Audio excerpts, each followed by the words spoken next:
All right, so after some amusing adventures attempting to start this talk, what do you mean my laptop won't charge? We are here, and we are here to talk about more strange tricks against networks, the ye old black ops of TCP IP. Yeah, after 4 or 5 years, maybe I should come up with a new name, but whatever. So, who am I? I do stuff. What am I here today?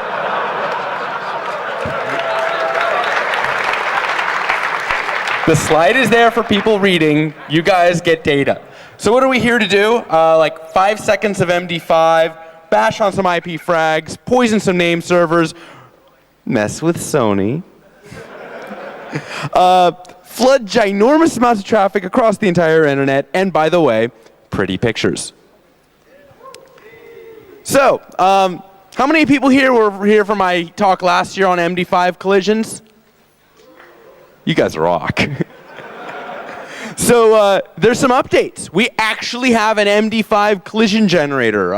Stock and Lou went ahead and built one. The code is about as obtuse as humanly possible, but is absurdly optimized. You can go ahead and get it at that URL. And I actually released my tool that goes ahead and takes their collisions and is able to make any 2 web pages have the same hash. So go ahead, go to docsparrow.com, grab the code. It all works quite well. You feed it 2 URLs, it feeds you 2 web pages with the same hash, but the content of each URL. So, fun. On to new material. IP fragmentation. So, fragmentation, an interesting early architectural error that shows how much experimentation was going on while IP was being designed. This is engineer speak for, what the hell were they thinking?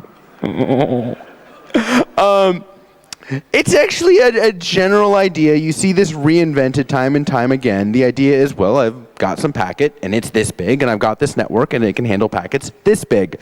I can either send nothing, or I can chop this thing into little pieces and send them along. Sounds like a great idea. Why wouldn't it be? Well, IP's whole idea is that you got some data and you send it, and you don't need to keep track, and you don't need to think, you just got stuff and you fire it along. And something else will take care of things if they drop.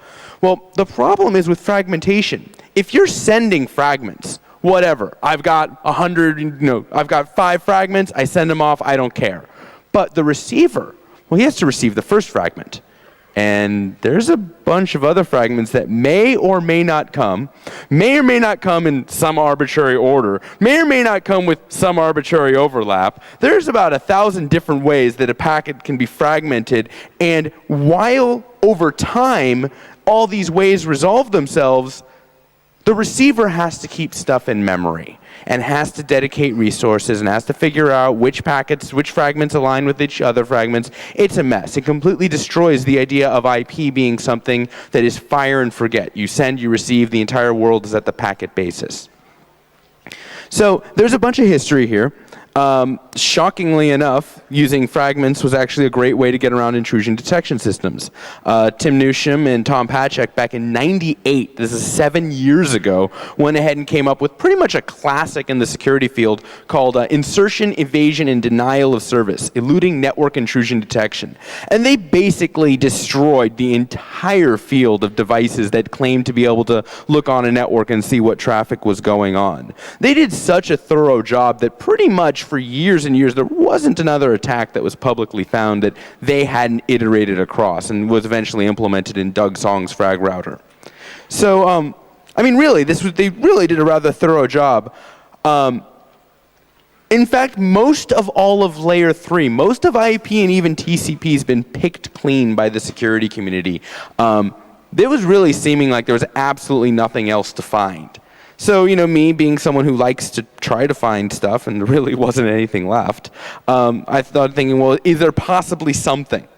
Well, around the time where I was looking to create my new talk, there was a bunch of stuff going on in the crypto world with timing attacks. Dan Bernstein went ahead and found out that if you timed precisely how long it took for the AES encryption algorithm to encrypt certain blocks, and you did this over and over and over again, eventually you'd find the key. Yikes, that really wasn't expected, but it was part of the optimizations. No one had considered that there would be a timing channel into figuring out what was going on inside the system. And so I started thinking, are there any timing channels inside of IP? And it's like, well, yeah, there's fragments. It turns out that there's something called the IP fragment reassembly timer. Things are only going to wait so long trying to reassemble your data before they give up and say, okay, you know what, forget it. I've been trying to reassemble this packet for 30 seconds. I give up. I'm not going to dedicate any more resources to reassembling this data. And so this timer differs from operating system to operating system. Hey, great, 83rd way we can detect the difference between a Linux box and a Windows box. Woohoo. But I started thinking, could we possibly evade intrusion detection using the fact that different systems are going to have different timers? And I thought about it, well, what if the IDS holds stuff along for a different amount of time than the host? Okay, well, if the IDS expires their fragments, if it gives up first, this is not a hard problem. Okay, so the host will accept fragments for 30 seconds, and the IDS will accept fragments for 15 seconds. Guess what? I send it too slow for the IDS, but fast enough for the host. I win. Not a problem. More interesting is if, and of course this happens. I mean, this is straight up what happens with Norton Linux. There was an interesting... Actually, no, forget it, but okay. Well, what do you do if the IDS actually has a longer timer? And actually, in general, the IDS will have a longer timer because IDSs want to keep things around just in case they're useful for later. They don't want to be throwing stuff away too early and then, they needed it and then they didn't have it. So they'll tend to be robust. They will tend to err on the side of having too much material. Well, how can we attack that? Well, here's what we're going to do. Well, our problem is an IDS is keeping fragments around for too long. The solution is, well, let's make the IDS drop some fragments. Well, we need a strategy here. How do we make IDSs drop fragments? Well, they leave the reassembly queue when either they aren't reassembled because it's been too long, or when they are reassembled, when it did work, when everything worked just like it was supposed to. So, is it possible to give the IDS something to reassemble against, but without causing the target host to have the same reassembly? And the answer is yeah. We use a timing attack. And here's how it's going to work. Well, first thing we're going to do is we're going to take a look at, say, 2 web requests. One of them, totally innocent, no problem. It's just a get slash. Hi, how you doing? I want your default web page. Okay, the other one's SQL injection. Now, if you look at a SQL injection attack, or you look at what I have up there, MSADC, that old thing, which shockingly enough still actually works in places, if you look at them, they have the same header. They're both starting with HTTP 1.1, get, and we want the IDS to see, just get an index. And we want the host to see this MSADC attack. Shared payload, or shared header, but 2 different payloads. One of them safe and one of them malicious. So let's look what we're going to do here. The first thing we're going to do is we're going to send the payload that we want the intrusion detection to see. We want the intrusion detection system to see the index.html payload. And we send it. And then we wait. And eventually, what happened? The IDS got it, the host got it, but we waited. And the host dropped it, but the IDS kept it around for later, just in case. So now we send the shared header.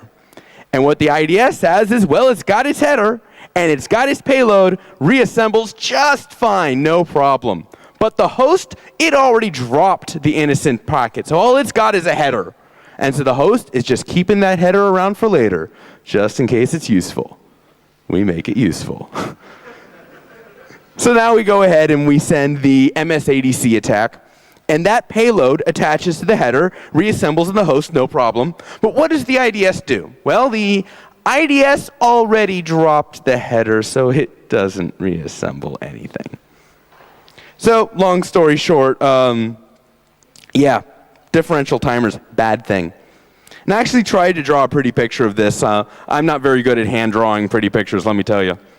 But I mean, it basically looks like the same packet gets sent, gets dropped at the host, but kept around for later. It's assembled at the IDS, so that's what that blue thing means. Up top, you'll see that that message gets held around for later. We do another packet transmission up there, and it's like, okay, well, I've got both, but the IDS has nothing. The IDS keeps that last MSADC payload around forever. Or actually, it ends up dropping it out because it's never going to get the header again. So that's the game that you play. Now, some IDSs are going to block this. They will notice actually that the IP IDs actually do need, IP has an identifier field that is used so when you get multiple fragments, you're able to go ahead and assign them to the same packet ID. That's what the IP ID is. And some IDSs, even when they do reassembly, they will note the recently used packet IDs, the IP IDs. And even after the fact, they'll store that around. So there are actually intrusion protection systems that are going to go ahead, detect this, and suppress it. Good for them. Unfortunately, you'll see very often on these very same intrusion detection systems that they got this great idea. What was their idea? Hey, you know, there's a lot of IP addresses on the internet, right? Let's just block the ones that are doing bad things to us. That'll be great. Because, you know, it's a business case. So we drop 0.01% of the traffic on the internet. If 0.01% of the traffic causes 80% of the problems, then you know, business case, so you lose a few customers in return for, you know, much less headaches. Sounds like a great idea. You know, you can just hear the business guys congratulating themselves on their brilliance. There's a little problem with giving the outside world access to your firewall rules.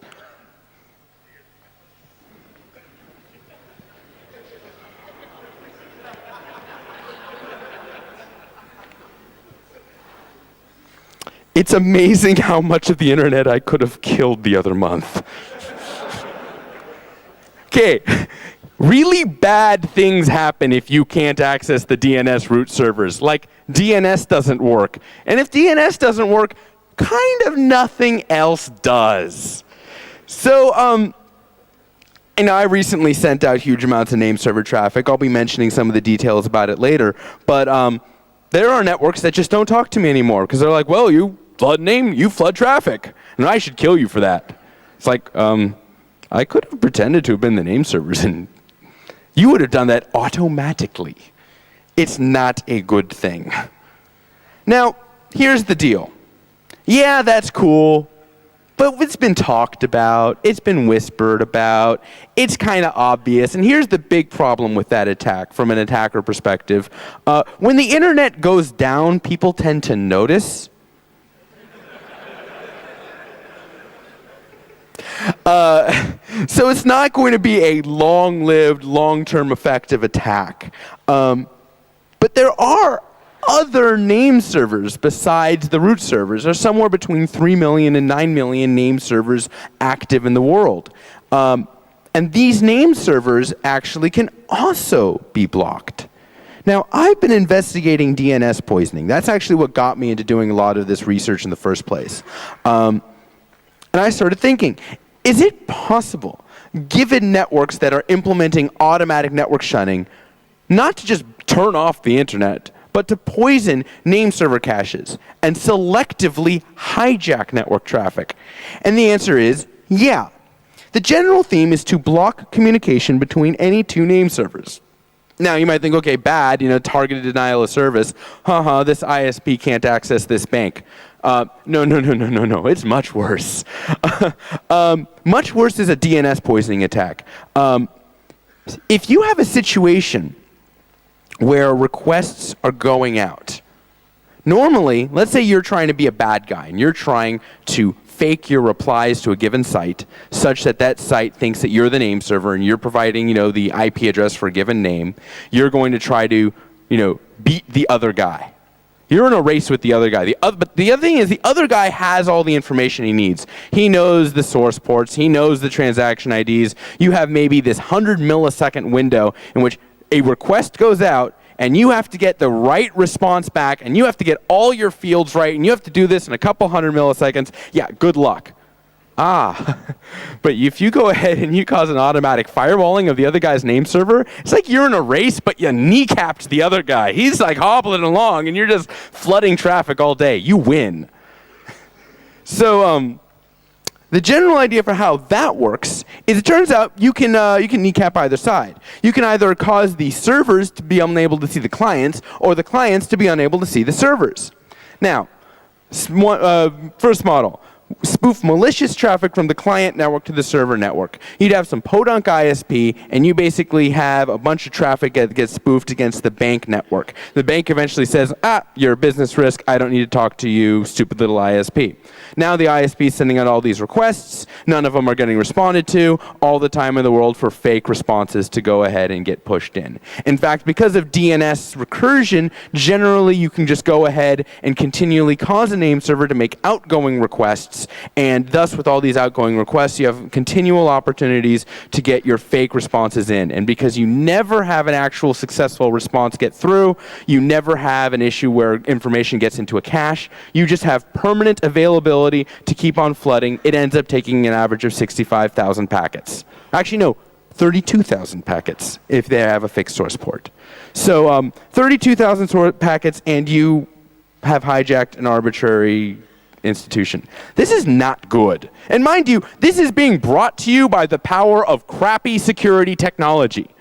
I'm not someone who normally comes up here and talks about how you can go ahead and attack things. But I have no patience for anyone and anywhere that's going to sell bad security equipment. You know, if you're actually putting money into security, it damn well better make things better. So, the other side of that,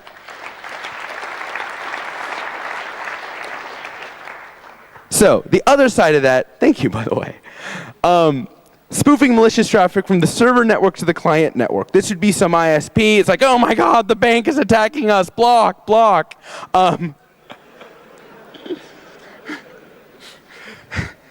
We paid our bills. Now here's what's funny about this variant. Because you would think, well, the client network, so it can't see the bank.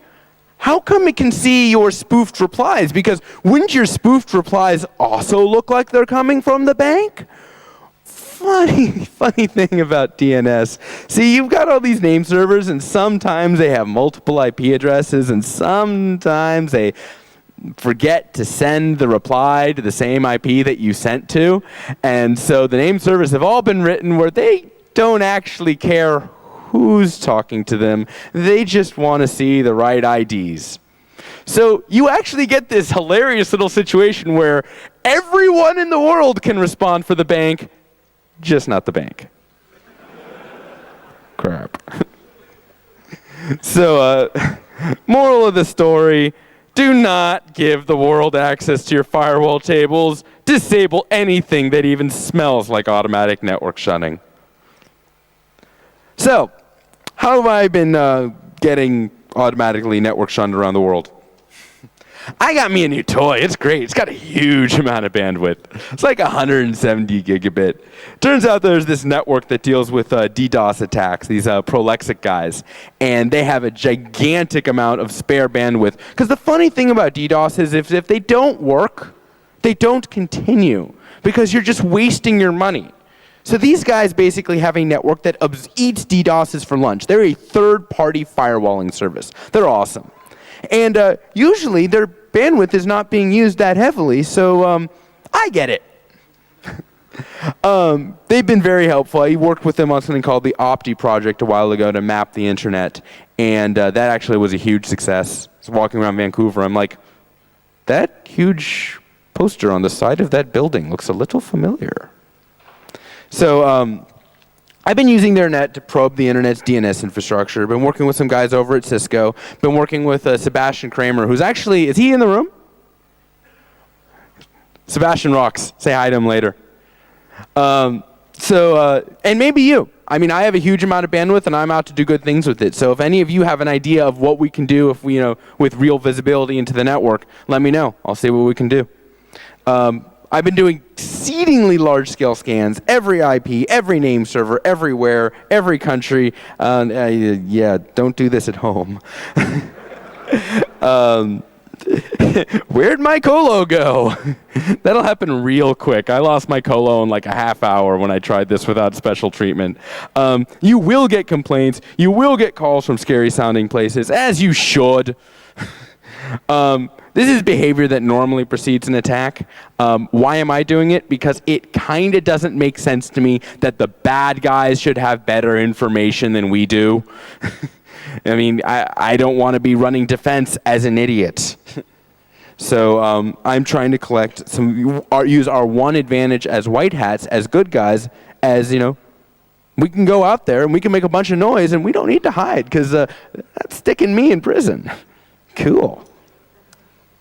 So what have I been doing to make this feasible? Reverse DNS. So when you do a lookup on it, it actually says, hi, here's who I am. When you go to the website at the URL, it tells you how to get in touch with me, how to reach me, who I am, why I'm doing things. Generally, the idea is if I'm going ahead and making it really easy to arrest me, maybe you won't. I actually got Aaron updated. You do a who is on the IP range and it says Dan Kaminsky Security Research. So this stuff doesn't go unnoticed, uncomplained about. So I think the most amusing contact I got, well, second most, I had to explain in detail what I was doing, and the response was one line: "Thank you for the information. We will see you in Las Vegas." I'm like, I hope that's for a beer. Early results. So Google was taken out back in March of last year. Not all over the world, but not nowhere either. They were taken out by a attack that was a DNS poisoning attack, and it exploited systems that were Microsoft DNS servers that forwarded up to Bind 8. Now, if you go to the Bind homepage, for the Bind is the largest DNS server in the world, or most widely deployed, they tell you, for the love of God, do not let anything forward to Bind 8. It is wildly insecure. And a bunch of administrators said, hey, that's a nice box in the corner. So in my attempt to kind of point out maybe you should do what your vendor tells you, I decided I'd go out and find all the name servers on the net and figure out how many were vulnerable to this. Well, how did I find them? I ended up using a legitimate lookup. I figured everyone could host themselves. I had everyone look up localhost. Okay, well, everyone knows about that one, I figured. And next step was to figure out which ones were related to which other ones. Now, how do we do that? How do you find a forwarding interrelationship? Well, what is a forwarding interrelationship? I run ducksparrow.com, and I go to Alice, and I say, hey, Alice, go look up alice.ducksparrow.com. If Bob comes to me looking for alice.ducksparrow.com, I have a pretty good idea that maybe Alice and Bob are in cahoots. So that's the general idea here. Now, the gold standard way of figuring out if two hosts are actually in some kind of communication between them is to actually use what's called the recursion flag. Now, when you do a DNS request, it turns out that you can ask the server, only give me this information if you already have it. This is as opposed to the normal DNS request, which is, hey, you, go do a bunch of work for me, and when you're done, come back and tell me the answer, thanks. So you can actually just say, hey, if you already have this, go get it for me. So what you do is you tell one guy, hey, you, go out and do a bunch of work. Now I go to everyone else in the room, and I see if anyone else has the results that he was supposed to give me. If someone else has the answer, I bet he didn't do it himself. I bet he just told one of his buddies to do it. Exactly. So there's a little problem. It's ungodly slow. I go to him, and I tell him to do a bunch of work. I have to go to you, go to you, go to you, go to all of you. And then, I have to iterate, for 100 people, I need to do 10,000 lookups. For the 2.5 million name servers I was trying to look at, that's not going to happen in my lifetime. So there was a modification that I figured out, which is it turns out when DNS data comes back, there's a time to live value that actually is decremented from when the server first got that information. So let's say the time to live value is 3,600 seconds, is 1 hour. And I go to this guy, and he gives me the correct information. But he gives it to me with a 3,500 second time to live. Well, let's see. Why would it be 3,500 instead of 3,600? Let me do a little bit of math here. Yeah, it's 100 seconds ago, he went ahead and got the data. So what I do is I look to see who was I scanning 100 seconds ago. Because whoever I was scanning 100 seconds ago told this guy to go out and do a lookup. And this guy got it in his cache back then. So That's a much, much faster way of doing things. It has a few issues in terms of weirdness with how certain hosts manage their TTLs. So the answer ended up being what I first told you. That whole, hey, I go to Alice, I say look up alice.oxpera.com. If Bob comes to me, I know Alice and Bob are in cahoots. I mean, that's the way that it works. And you end up being able to throw this all into a database, do a stupid little query, and you just get the answers. So it works really well. What did I find?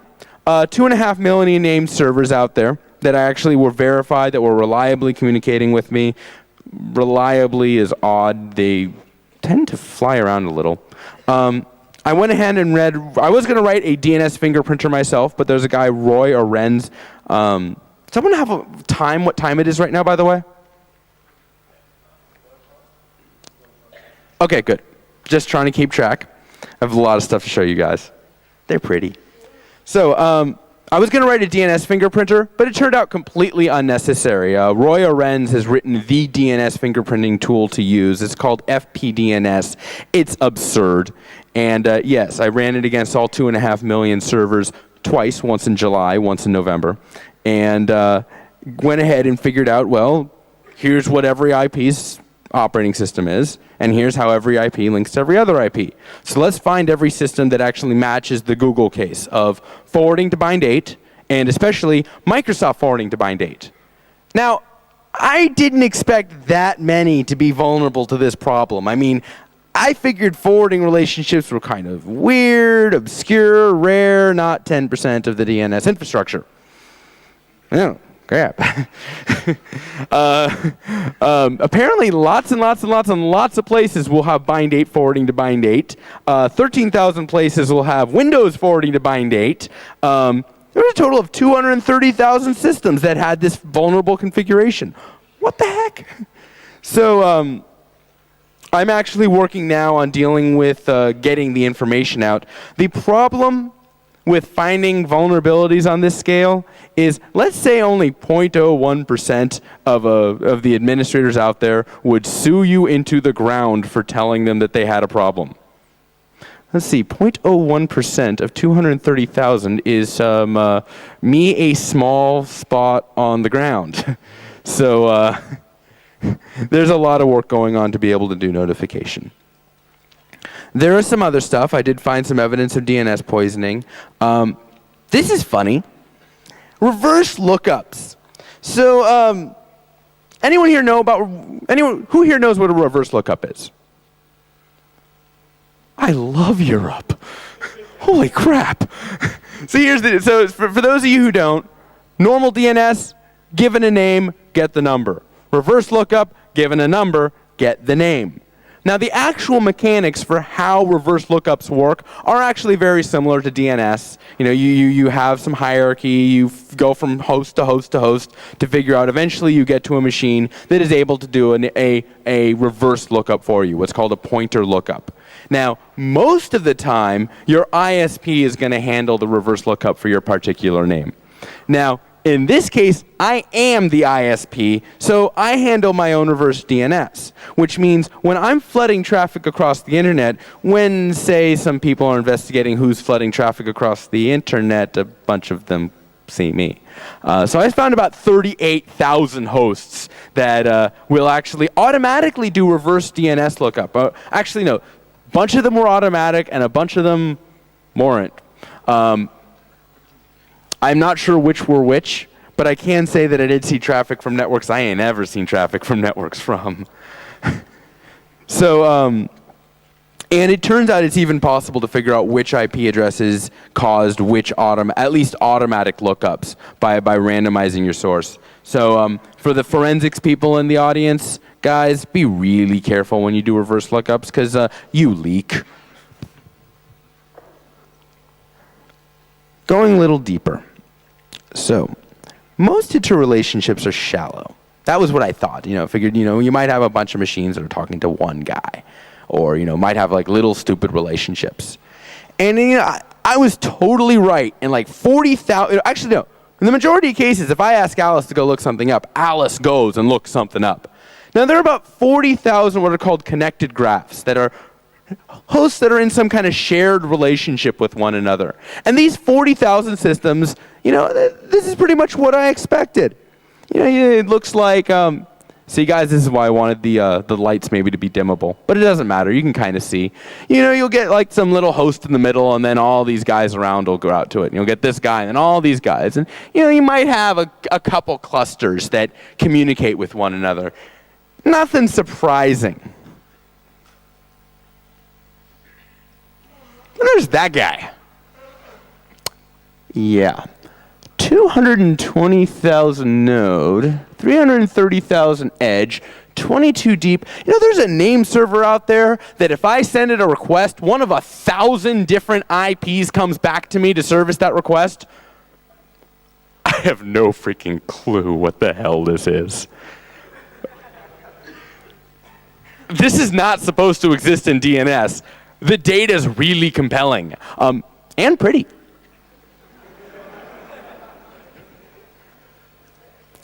So I don't know what's going on. Now, raise your hand if you've seen the picture on the right. Ah, yes. Now we're going to move into even more fun with DNS. As some of my friends said, oh my God, Dan, that wasn't actually supposed to be useful. So, how many people here have heard about the little Sony stuff that's been going on lately? Ah, now you guys raise your hands. So here's the deal, right? So Sony did a little bit of a bad thing recently. Placed malicious code on like a couple million CDs that they're admitting. It's really funny. Some people think that this malice was contained just to the cloaking code. No. The malice is on the rootkit. Not on the rootkit. The malice is on the DRM. Like, it actually is from a security standpoint. Here's the deal, right? Overstayed welcome. If you're my friend, you can be my best friend in the world. You refuse to leave my home, you're not my friend. If you do that to all your friends, suddenly you have no friends. Sony did kind of the same thing. They released software that they wanted to get in through as little consent as possible, if that, if any. And once it was there, they wanted it never to go away. That's why there was no uninstaller that it shipped with when, most Windows code has uninstallers, not this one. It's very rare you have to beg online for an uninstaller. You needed to beg for this one. How many times have you seen 3 uninstallers necessary for a product because they keep their hand in the cookie jar? Oh, I've only heard of it in this case. So, the idea is there was a way that they wished computers operate, and that's nice. I want a pony, but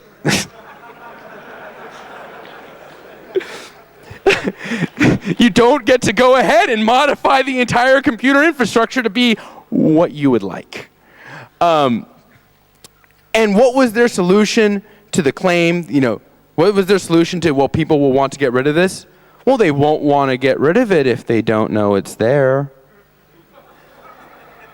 That is why it's not just a rootkit problem. The rootkit goes to intent. The rootkit shows that they intended to go ahead and have software that would run without user consent. That is why the security community has reacted as violently as it has. That, and for the love of God, we cannot fight multi-billion-dollar companies playing the hacking game. So, in case anyone thinks this is not like active policy, the music industry will take whatever steps it needs to protect itself and protect its revenue stream. It will not lose that revenue stream no matter what. Sony's going to take aggressive steps to stop this, etc., etc. Sony Picture Entertainment US Senior VP. So, I'm just saying, we see what they did, we see what the implications are, and then there's Steve Heckler. Okay. Get this stuff off. There's a problem, though. Get this stuff off what? I mean, Sony sure as heck isn't going to tell anyone what's going on here, how many systems are infected. What if we're wrong? What if we found a rootkit and no users were actually dumb enough to install it? I mean, that'd be fantastic, right? I mean, how rare is it in the security community that, problems are better than we thought. I mean, that's like a rare gift. I would love to be wrong. I really would. So I wanted to know how many systems were actually affected by this stuff. Because if it was like 1 or 2,000, who cares? We get those 1 or 2,000 people fixed, and we don't need to make that big of a deal of it. But what if it's a worm scale infection? Okay, then maybe. But we had no data. Well, we had no data from Sony, no accurate data. But that's understandable. I mean, they did do something criminal. You usually don't talk. It's kind of what your lawyers tell you. Microsoft could have found out, but there's a little bit of massive drama going on right now with the HD DVD versus Blu-ray versus what features Blu-ray will and won't have. I kind of see where Microsoft is coming from not, showing off just how bad the problem was. The real question is the antivirus vendors. Sony went to unnamed antivirus vendors that you can look up on Google. And that was about the first reaction they had. And what was the first press release? Sony talking to these antivirus vendors. I don't know the last time I've heard of an antivirus vendor talking to a virus author in terms of like, let's negotiate how we can keep your stuff on lots of machines.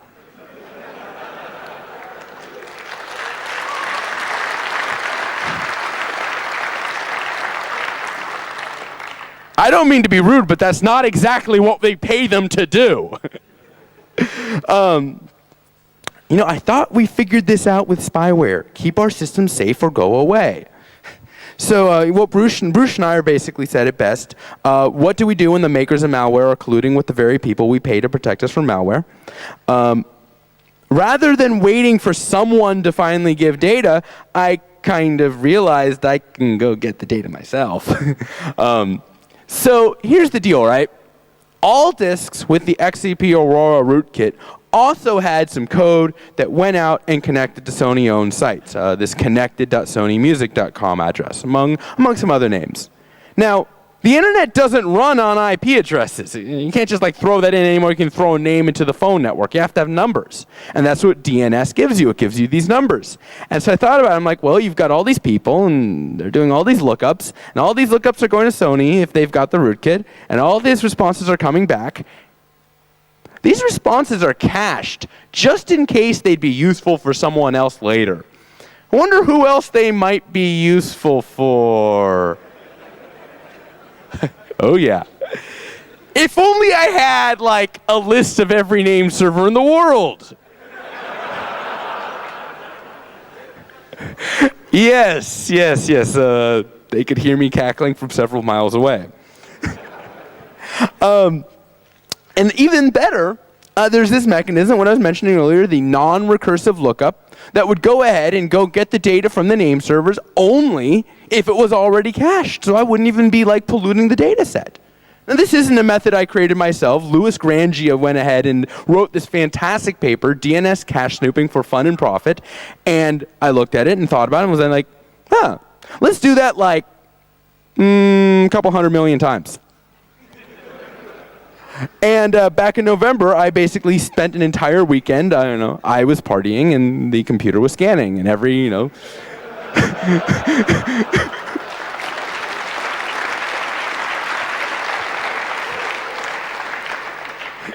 every 16 hours I looked at the data, I'm like, no. That can't be right. Yeah. So what'd we find? 556,000 hosts that were saying either connected.sonymusic.com, updates.xcpaurora.com, or a little bit of the Suncom addresses. It turns out I even had more. Well, I'll give you some of the constraints later. This is really weird. There's data from 165 countries. These discs are only supposedly sold in the US. How the heck are we getting outside? The best theory we have now is, well, how did we get here? We got here through CD piracy, through music piracy. What if a bunch of the infected discs are from pirates who copied the discs and exported them out of the US and kind of pirated the rootkit as well? I really don't know what the legal implications that. Wouldn't it be funny if Sony was actually not responsible or did not ship most of the gear that infected systems had? I don't really know what to think about that. So then the next thing I did is I actually went ahead and made some maps. And because I have limited ability, I actually have all of 50 minutes battery life in this until Dell sees it the next time. But I went ahead and made some maps and actually threw them on a globe as to where these infections were. Let me tell you, if you ever have like data on this scale, throwing it on a globe is awesome. And it's actually not hard. If you send me an email, I'll send you the code that, given some XY coordinates, will go ahead and throw IP addresses on a map. You do have to go ahead and get the buy the data source. It's like $500 for the database. But it's certainly been fun. So now we got some noise. Well, talking about the noise that I got rid of immediately. It turns out, even though the specifications say when you have the recursion desired bit set to 0, it will only give it to you out of its cache, there are in fact a bunch of servers that will go ahead and do all this work anyway. You said, hey, just give me the information if you already have it. It goes out and says, well, I'm just going to do it anyway. It might be useful. So, I accounted for that immediately because I doubted my own data. I mean, this is too big. And I actually found 900,000 systems that were reporting the Sony data. But really only 350,000 of them would do lookups that I know couldn't have happened otherwise. I did unique lookups against names that I controlled. So I filtered those out, and I've never claimed that. I mean, they might be involved. They might have had lookups, but I can't reliably say they definitely do. Also filtered out servers that had incorrect records for names, which you'll have for a bunch of captive portals. Any servers with fixed TTLs, meaning that are divisible by 100. The idea being that, well, if they're divisible by 100, they probably went out and got fresh data. So I mean, I really did what I could to filter stuff. What was actually a really big problem that I didn't find out until after I did the announcement, though, was that one of the sites, this updates.xcpaurora.com, very, very popular name, supposedly directly connected to by the rootkit. I had two sources that both verified, yes, the rootkit actually does go there. Me, of course, not wanting to touch the rootkit because we have that fun law called the DMCA that, I don't want to be ground into the ground. It didn't actually go there. The rootkit itself, the cloaking code, actually has no network components. It's just other code that is on the same disk that goes ahead and connects to the network. This is absolutely amazing. In fact, this is probably the most interesting story. There is a massive correlation between users who thought they might be infected and users who tried to get rid of this stuff.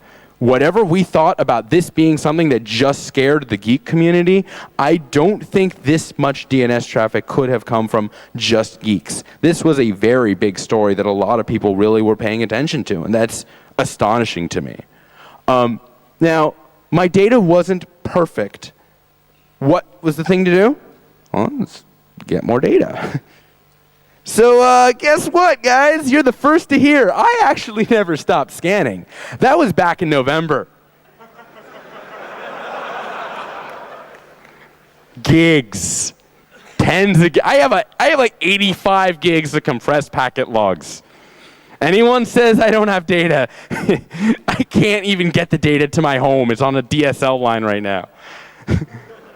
It'll take about a month and a half to ship it all over the wires. I'm sending the guy a hard drive.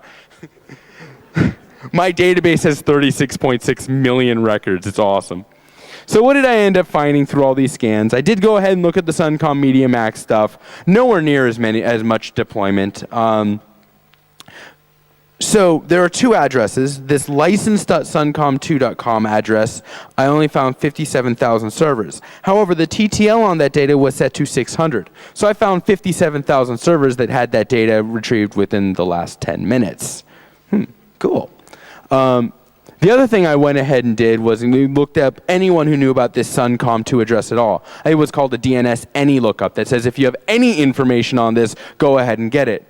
Now, amusingly enough, Suncom2 has name servers that have to have names hosted by the root servers. And the root servers have better things to do than send out fresh data every 600 seconds. So even though license.suncom2.com was defended against DNS cache snooping, the root servers were handing out records with lifespans in the 131,000 second range. So no problem.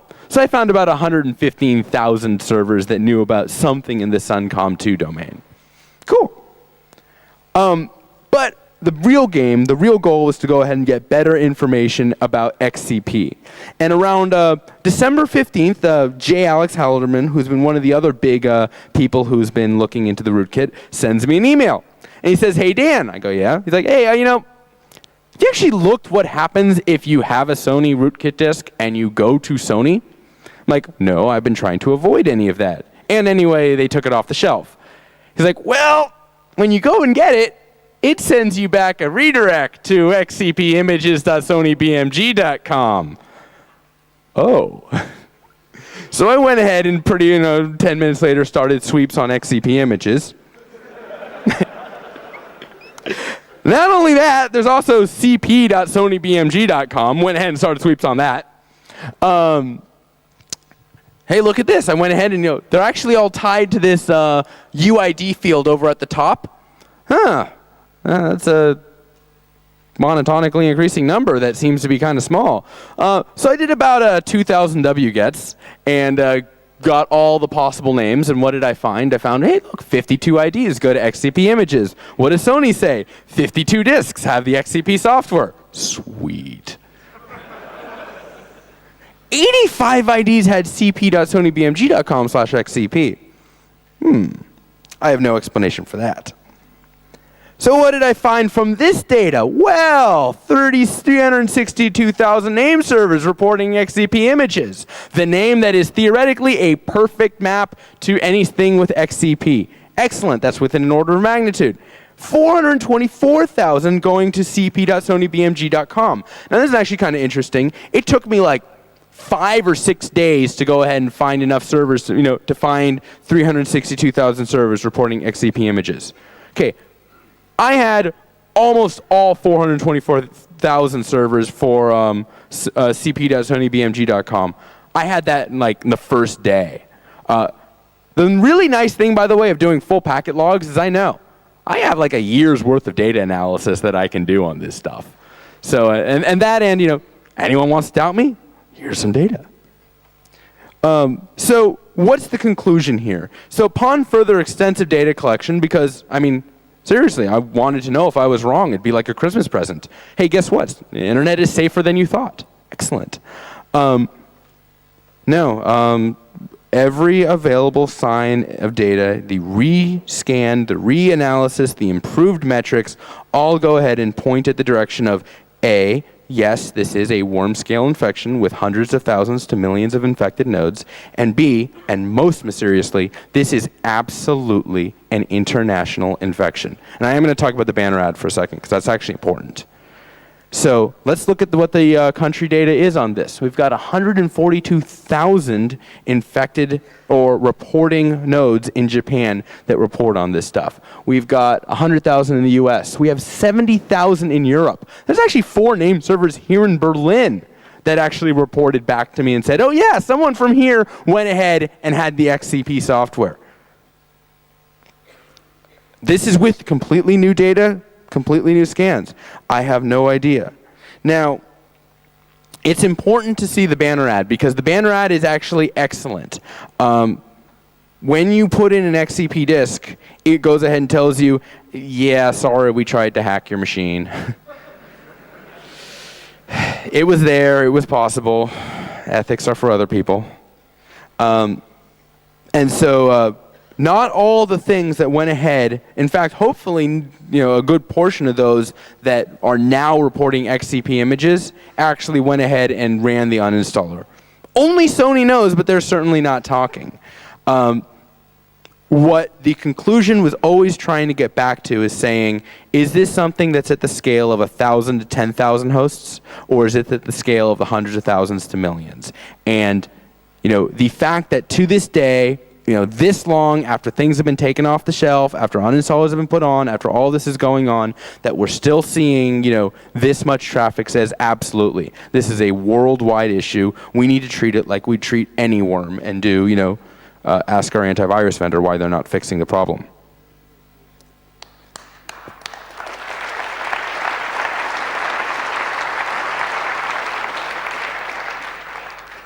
So I, of course, have more and more work to do. Analyze records, identify IP addresses where a DNS server will hop from host to host. There's so much weird stuff in DNS. Try to get a handle on it. And, it's possible it's going to revise numbers down, and that's good. I'm on a constant goal to get better data. When Sony cooperates, I'll have even better data. One of the big things I want to do is I want to schedule my traffic better so that I am less likely to go ahead and flood out networks. And what time is it right now, by the way? 50. Oh, wow. OK. Well, I'm going to skip this part because this part doesn't have nearly the pretty pictures. But come to me later if you want to hear how you can reliably sweep the internet for stuff. So after you go ahead and do huge sweeps of the net, you get some pretty crazy looking graphs, which really are kind of hard to see. But graphs are cool. Graphs go ahead and represent interconnections between hosts. Now, the only problem is that well, light or not, you can kind of tell that's a big mess of stuff, but what the heck is it trying to tell us, and how the heck does it reflect anything that is in our normal experience? So one of the things I've been wanting to do is to get an idea of what traffic looks like in real time. So I used some code from this thing, the Boost Graph library, written by Doug Greger. It's generic, exceedingly fast, and it lets graphs, meaning there are hosts and then there's where they go to, where the links are, nodes and edges, go ahead and make pictures. Well, Boost supports this thing called the Fruchterman-Reingold layout engine, and Fruchterman-Reingold is fantastic. Why is it fantastic? Because you can throw utter crap into it and it will render. It will not crash. You'd think not crashing is a big deal, but oh no, it's a huge, huge problem. Things love crashing. Just ask Dell. All right, so if this ever works.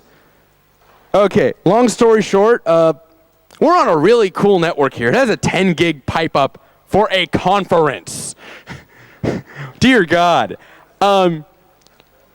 If you ran TCP dump on this network, you wouldn't get anything useful. So I went to the network guys, and Niels and Alex went ahead and built this immediately. Real-time graphs of the network here at CCC. Who's connecting to what? I have no idea if this is going to work. Oh, it worked the first time. Life is good. So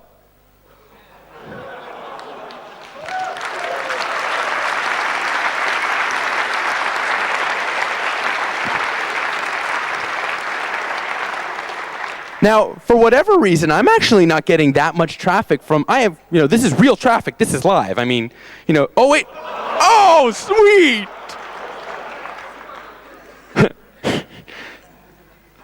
It's addictive. So yes, eventually I'm going to go ahead and, let's look at some other data I have here.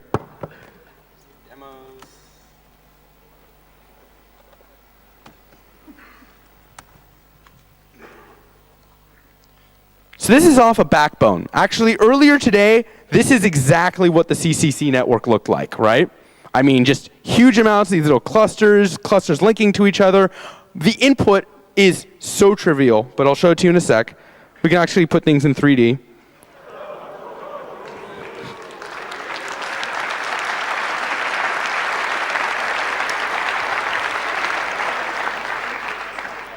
By the way, Merry Christmas. This is being released here at CCC.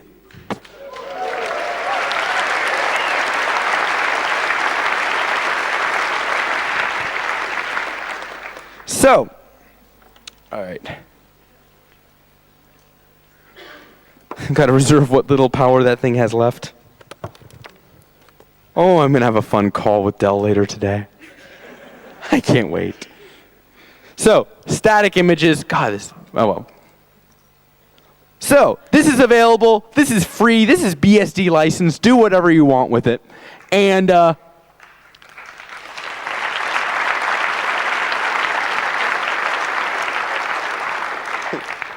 only request, if you do really cool things, let me know, because I like seeing cool things.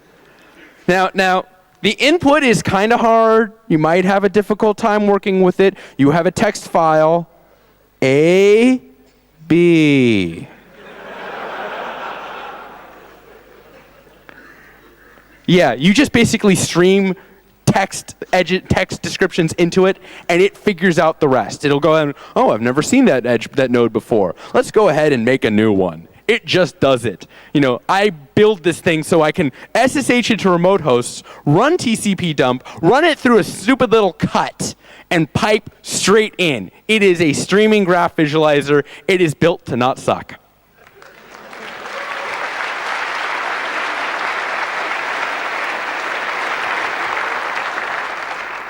Stuff that I want to get done on this. Well, first of all, you know, I want to get directed graphs. There is a demand from the network team. Apparently, you guys are slacking. They went ahead and they brought you a 10 gig pipe.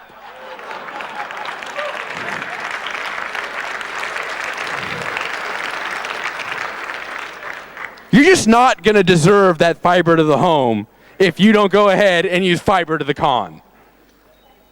So, things that I want to get done. Directed graphs should appear directed. If one host is talking to another, you should be able to see it. I do have a cute little stunt that I did, though. Remember when I tilted the graph and put it into 3D so that some things were high up?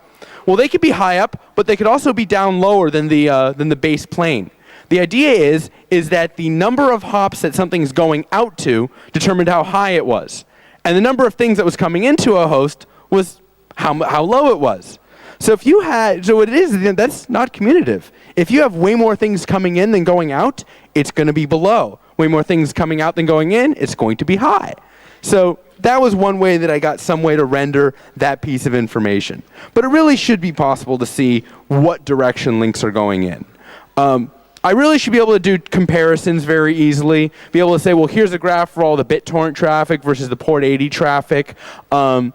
I want to go ahead and have active highlighting really badly. I want to be able to move my mouse over a region and have it go from just, hey, that's a pretty picture, to, here's all the information on this cluster you've highlighted. Sweet.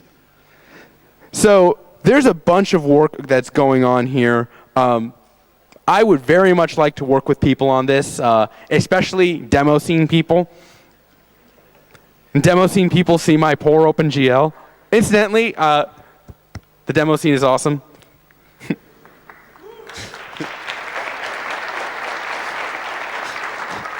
That is some hardcore crazy code you guys are doing. So I'd love to see like security in the demo scene somehow do an alliance for this kind of stuff, because that'd be just rad. So why use graphs? This is actually kind of an interesting thing. They are actually more than just pretty pictures.